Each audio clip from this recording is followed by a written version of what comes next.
My name is Hannah, and this is my beauty budget.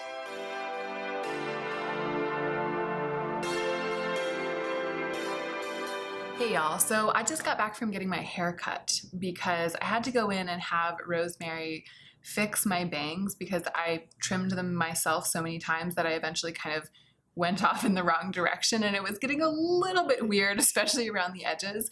So she did that, she did a beautiful job, but also escandalo.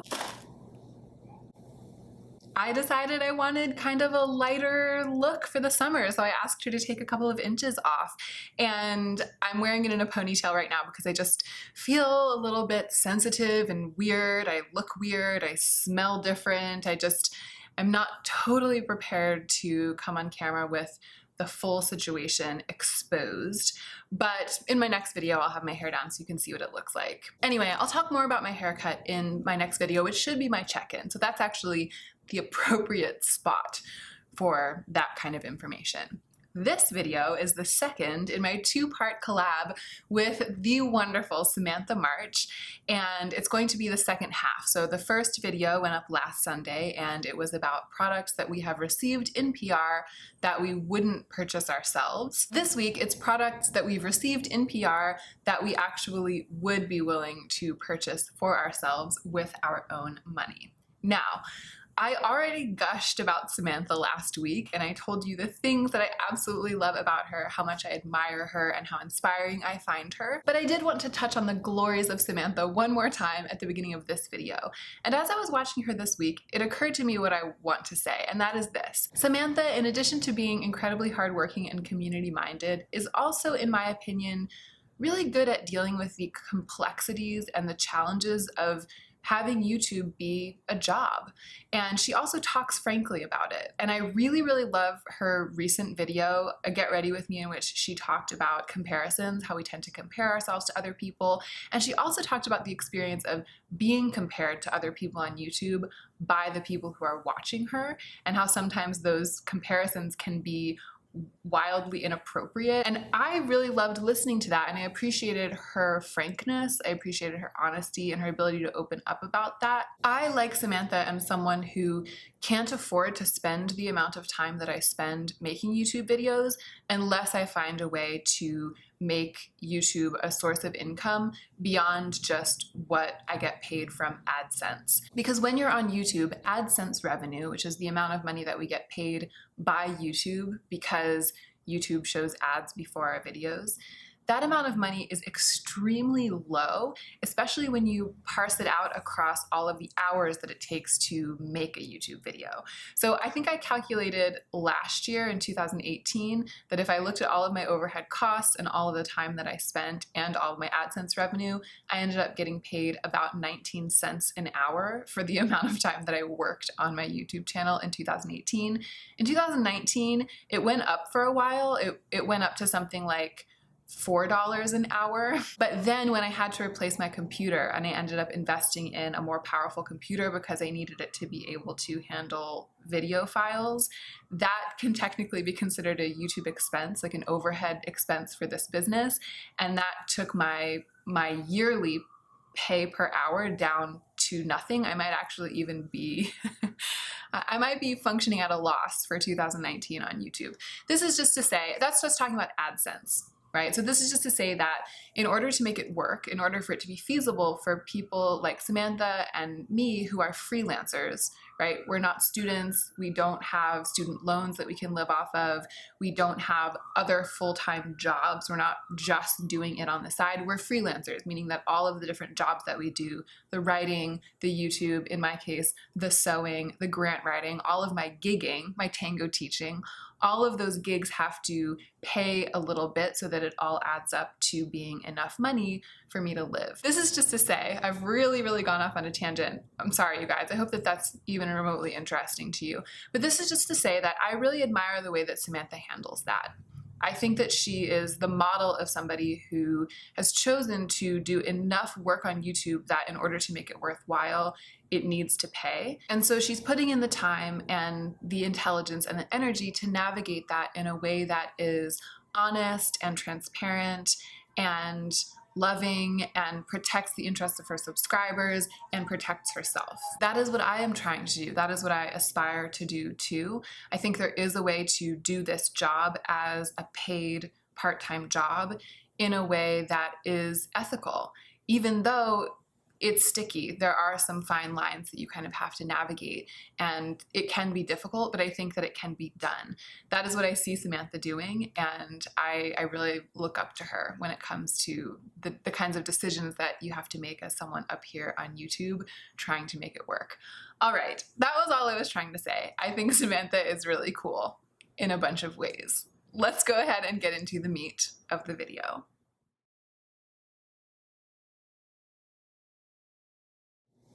How you doing back there, little ponytail? Little nubbin? So I have the things laid out here before me, things that I actually do believe that I would willingly purchase with my own money, having in all cases received them, the actual objects that I have here, for free. However, the first one is one that I did purchase with my own money a long time ago. It's also one that won't surprise you guys. I talk about it all the time. And this is the Kevyn Aucoin, the Neo Highlighter in Sahara Golden Rose Glow. Technically, what it is the 3 basic Kevyn Aucoin highlighters in the 3 colors. So there's a very light champagne one, there's kind of a rosy toned one, and then there's a deeper, more bronzy one. And they're supposed to be 3 softly illuminating highlighters for 3 different skin tones, pretty much. But for me, this functions perfectly as a softly illuminating bronzer because it's not a blinding highlight. It's not something that you can see blinging across the room. It's a very soft and natural glow. The slightly cool shift at the end means that I can lean on it as a bronzer if I want to, but it's more like the bronzy rose in the middle that is perfect for giving me that sun-kissed glow, because when I get kissed by the sun, I turn red. I don't turn like any kind of bronzy color. And then if I get sunburned, it just peels off and I'm white again underneath. I don't really darken, you guys. I just don't tan. This is what I have all over my face today. And you can see I'm looking really quite glowy. It's because this is so glowy. And the coloring is just perfect for me as a bronzer. I bought this a long time ago, years ago, when it was new. I think I purchased it when it was new.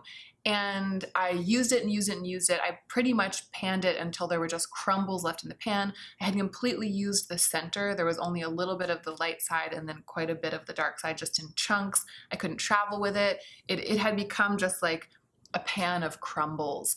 And I was facing the fact, and this was at the beginning of this year, this was about 6 months ago, I was facing the fact that I was going to have to spend the $70 or something absurd to repurchase this. And I was fully prepared. I was gonna spend almost half of my budget on it 1 month as soon as it got to the point where I really felt like I couldn't use it anymore, because that's how much of a staple this is for me.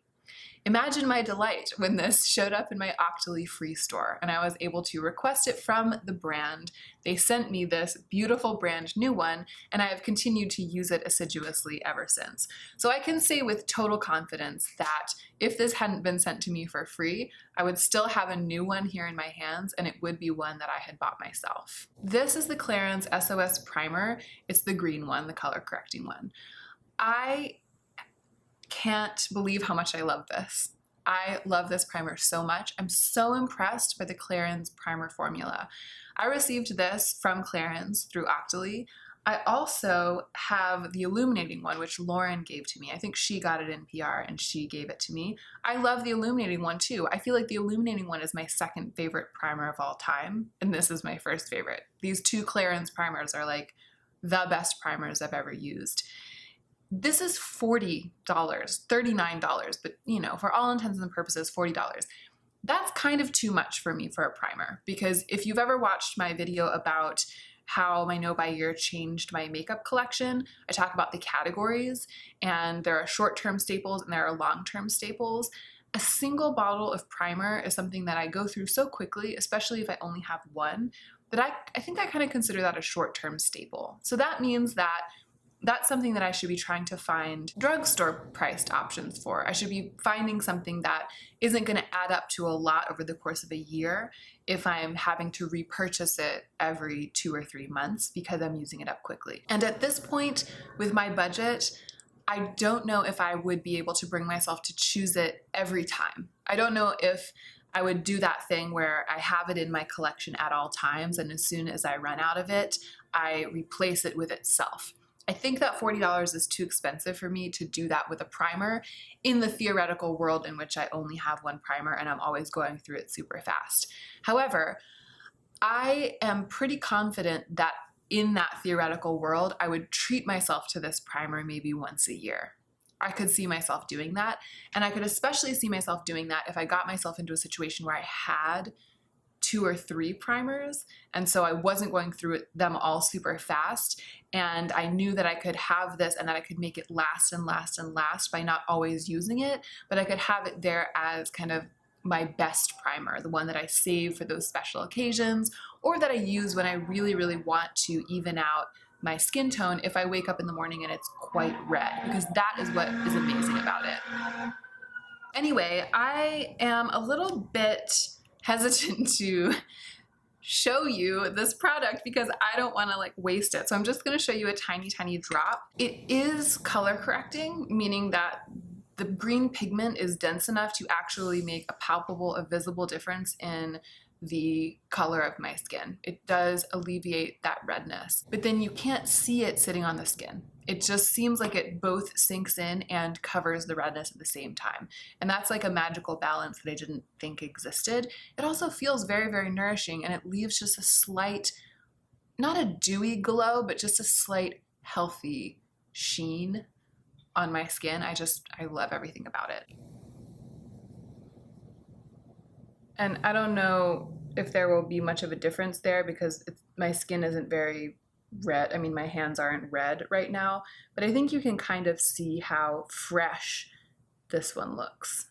It's almost as if it has slightly light reflecting pigments in it, and I don't think it claims to have that, but it does say that it gives a luminous finish, and I do agree with that. So just gorgeous. And like I was saying, I love it so much that I'm going to be so sad when I'm out of it that I'm always going to be waiting for the day when I feel ready to repurchase it for myself as a treat. I definitely would do that. I just wouldn't lean on it as my all the time, every day for life primer because it's too expensive for that. All right, we're getting into the brushes. These are the first things I thought about when I started musing about the topic of this video. Immediately what sprang to mind were some of my Rephr brushes and my Tom Ford bronzing brush. So I want to talk about the Rephr brushes first. And I'm actually going to try to only touch briefly on these brushes because I recently did a brush declutter and I talked at length about all of these brushes in that declutter. I mean, I touched on all of my brushes, but I specifically spent like way too long talking about these 2 Rephr brushes and the Tom Ford bronzing brush.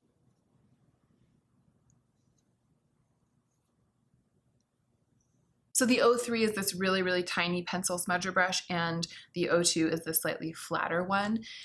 I am not totally sure how much these cost right now because Rephr is having a Kickstarter campaign. And so right now when you go on there, you can purchase the whole basic set, I think for something like 50% off, but it's a pre-order. The individual prices of the individual brushes aren't on there, and I don't think you can currently purchase the individual brushes, but you will be able to in the future. But I vaguely remember when I looked at the Rephr page before, when they did have the individual brush prices on there, I vaguely remember that they were not insanely expensive. I mean, I think I remember them being something like maybe $17, $20. Don't quote me on that. I'm kind of making it up, but I don't think it was in the like $30 for an eye brush. I don't think it was like that. And it also wasn't like $5 or $7 for an eye brush. I want to say it was somewhere in the teens. That's worth it to me for these brushes. If somebody came and took all of my Rephr brushes away, I would buy these brushes for that price, even for a little bit more than that price, because I just feel like they are like the only eye brushes I ever need now. I just have this feeling of quality over quantity when it comes to my eye brushes. The thing that's amazing about them is how they pick up pigment. I've just never really worked with brushes that can pick up pigment and pack it onto my lids, and even pack it into my lids pretty much almost as well as my fingers can do. I'm accustomed to just using my fingers because I've never been satisfied by the performance of an eye brush, and I really want to be able to control everything and to really move the pigment around the way that I want. These brushes do that, and they're the first brushes I've ever had that really perform. They outperform other eye brushes that I've ever had. So they are worth my money to me. I'm very lucky that Refer has found my channel and wanted to give these to me. And I'm so grateful. And part of why I'm lucky is that if they hadn't, I would have never learned how good they are, because I don't think I would have purchased them having not tried them, because I had never really understood how much of a difference a brush can make. But now that I do understand that, now that I've had that experience with these brushes, I would absolutely buy them. I would buy them tomorrow. This one is a little bit more shocking. And this is the one item in here that was actually sent to me by a subscriber. She had it, it was her brush, and she wasn't using it. I omitted to say that in my brush declutter, but it wasn't like someone purchased this brush for me. It was a brush that was languishing, that wasn't getting any love. And so Rachel asked me if I thought that I would use it, and I was like, yeah, I think I will use it. And boy, have I been using it. I use it every day. I use it every day.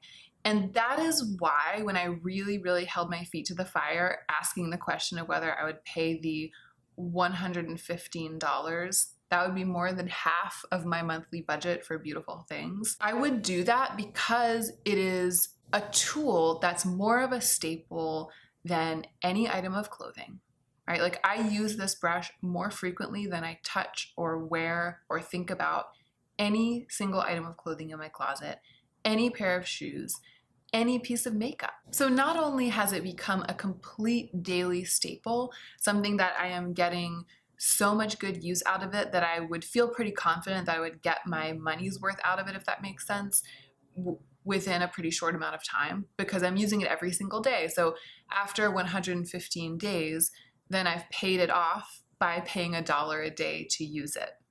Because I know that I'm using it that consistently. I'm not going to replace it with another bronzer brush. I'm not going to jump ship. I'm not going to start rotating among bronzer brushes. It's the one. So not only is that true, but I derive so much joy from using it, so much pleasure. I've bronzed my face before. I had fluffy brushes that I used before, but I always had a little bit of stress surrounding it. I never really felt confident in the tool. So I would enjoy it. I would enjoy bronzing my face, but when I use this, I just feel like, yeah. And to be clear, it's not because it's a Tom Ford brush. I mean, I think that there's something about the luxury quality of it, like the handle, the shape of the handle, the fact that I know that it's a luxury product that contributes to the feeling of fanciness when I'm using it. But it really is, in this case, I mean, I think I have other things that are fancier, that were expensive, that make me feel fancy, kind of 50 or 60% because they are fancy, and then the other 40%, it's because they're great. In this case, I think it's more like maybe 15% of my joy when I use it has to do with the fact that it's a luxury brush and that I know it was expensive. But it's really like a full 85% of the joy has to do with how well it performs. Because it's big and fluffy, but it's also rather dense, and its control and its ability to disperse and to buff bronzing products into my skin is just unparalleled. I absolutely love it. I hope that Refer comes out with a brush like this, because their bristles, the quality of the bristles is exactly the same.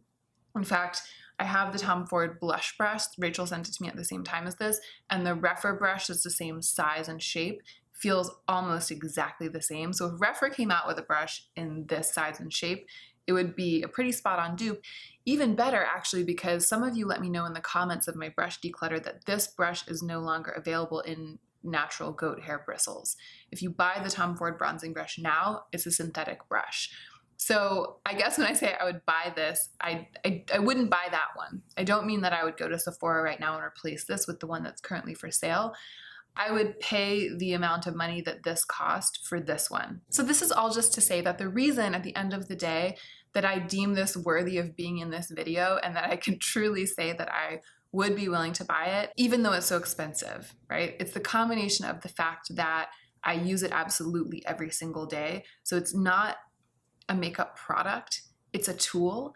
And to me, if it's a daily tool, if it's a staple, and if it's a very, very well performing tool, and a tool that truly makes me feel good on its own merits and not just because of how well it performs, all of those qualities together make me feel like it's worth investing in something in a way that it would not be worth investing in like an eyeshadow palette or even an item of clothing. All right, just a couple of more things.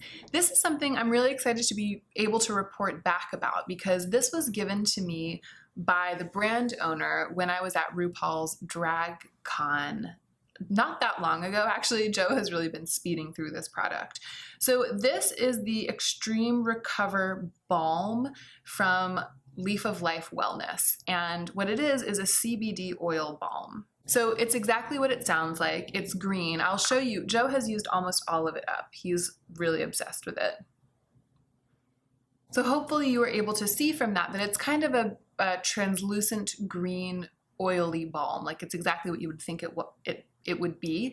And I'm not going to take some out and show it to you because there's really only a use or two left and I want to save it mostly for Joe and a little bit for me, which is kind of how it's shaken down. I've used maybe 20% of this and Joe has used the rest. He has a really, really bad spot on his lower back where it went out a couple of years ago and it was a very long recovery. The muscles are still healing and so he massages some kind of sort of muscle relaxing and pain relieving balm into his lower back every evening. It's just been part of our routine for the past couple of years. Sometimes I help him with it, but mostly he does it. And this is far and away the best one that he's ever had. His most favorite, the most effective. He feels like it works the best and it also feels the best going on. It's a little bit mentholy, so it has that tingling and it really feels like it's getting deep into your muscles. It smells good, it feels good, it's cosmetically elegant as far as a balm can be. I wouldn't necessarily recommend putting it on your face, but it's just the perfect CBD balm. And I said this in the video about RuPaul's Drag Con, but you all know that CBD doesn't make you high at all. It's not the part of the pot plant that is actually in any way affecting the brain. I mean, it can affect the brain in that it can take the edge off a little bit and make you calmer if you take it as a supplement. A balm like this doesn't really do that. I do think that it's calming. Like when I use this balm and I'm rubbing it into my skin and I'm breathing it in, I definitely do feel like deep breath, relaxation. I definitely feel like it's medicinal, but it's not a drug in that way. So we're about to buy this again. Just 2 days ago, Joe was like, can we buy this? He was like, can you buy this? And so I actually just looked it up online. I think that the usual price is about $30, but right now it's on sale for about $25. So I'm actually probably gonna hop on the website as soon as I finish filming this and repurchase this for us. It's absolutely something that has become a staple in our household. It's ethical, it's natural, it's the real deal. And I'm very grateful that he gave this one to me so that we can try it. Going forward, I'm more than happy to buy it because it's a really, really, really, really good product. All right, and then lastly, I want to talk a little bit about Erin's Faces. You guys know I'm an Erin's Faces affiliate, which means that if you click through my Erin's Faces link in the description box down below and then you end up making a purchase, I receive a small commission and it helps support my channel. However, I only agreed to be an Erin's Faces affiliate because I believe wholeheartedly in her products. I have fallen hard for the sunscreen, but she sent me a couple more things since then to try, and I love everything. In fact, I love it so much that I think I'm gonna do something I've never done before, which is a dedicated video. I think I might do a video just reviewing all 5 of the things that I've tried from Erin's Faces because it was about a month, maybe 2 months ago that she sent them to me. So I've had quite a while now to integrate them into my life, and I think I can give super thorough reviews of all 5 products. And I know a lot of you have been curious about the other things on Erin's website, because you go there and you like, maybe you want to try the sunscreen, but you look around, there's makeup, there's other skincare, and it's like, what is this stuff like? So I think I'm gonna do that probably within the month. But for the time being, I wanted to touch on the sunscreen. I'm not gonna go on at length about it because I already have, but it is my sunscreen of choice, and I feel like forever will be. It's so, so, so good.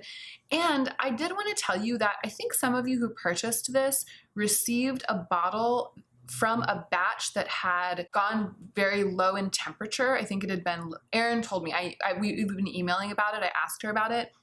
One of the batches, I think maybe back at the very beginning of the year, it got left out overnight in a very cold climate when the truck was bringing the batch from the lab that they have produce it to their warehouse. And that's no longer ever going to happen because she's switched to another shipping service for bringing things from the lab to their warehouse.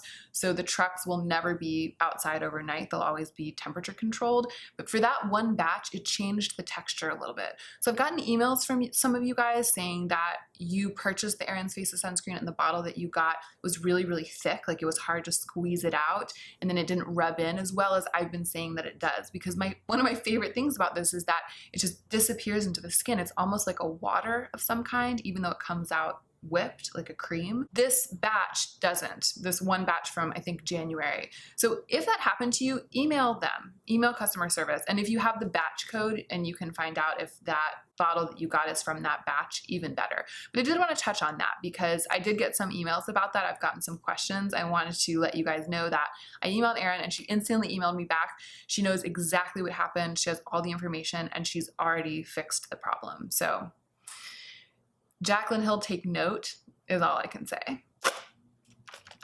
Anyway, best sunscreen ever, we already know.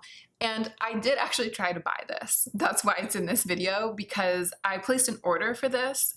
It's the travel size, and Erin didn't let me buy it. She emailed me, she was like, we're gonna send this to you, but I'm gonna refund you, which is so incredibly sweet. She basically turned an order that I had tried to place into PR, and then she ended up putting a couple of more things into the package, and so those are the pieces of Erin's Faces PR that I have and that I'm able to review. So I have enjoyed everything that Erin sent me in that little package. Her formulas are impeccable, but I wanted to touch in particular in this video on the tamanu oil, because this is a product that I have realized I never want to be without. And for that reason, I would happily, at the drop of a hat, buy it with my own money. The tamanu oil from Erin's Faces is, I believe, sourced from Vietnam. I think that Erin discovered it because she has very, very sensitive skin, and she went through a phase where absolutely nothing that she'd ever been able to use before was working to moisturize and calm her skin.